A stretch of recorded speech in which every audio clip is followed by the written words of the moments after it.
naglulubat eh.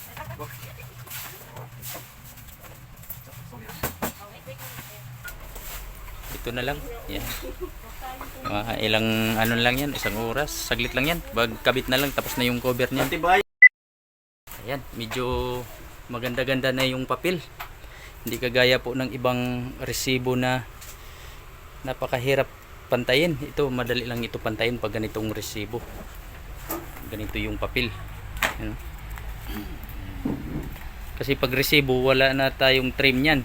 So pinapantay-pantay lang natin yung mga gilid, tapos butas, tahi. Ito po yung mga natapos natin ngayong araw. Yan. So tanghali na, ito pa lang yung natapos namin. Kunti pa lang, nasa 20 piraso pa lang ito. Yan. Tapos ito yung iba. Yan.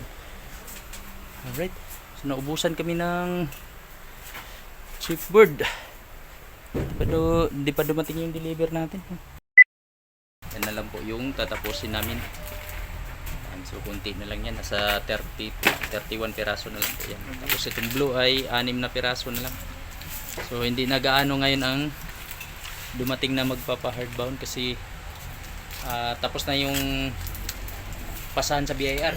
So 15 pa ang deadline ng BIR ay ngayon ano na, January 20 na ngayon.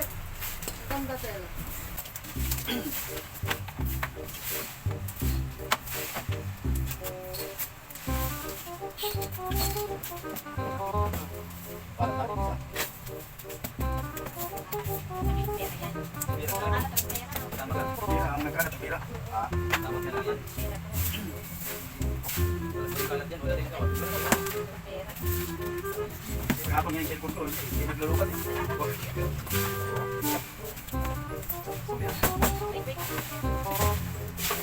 Hindi naglubat.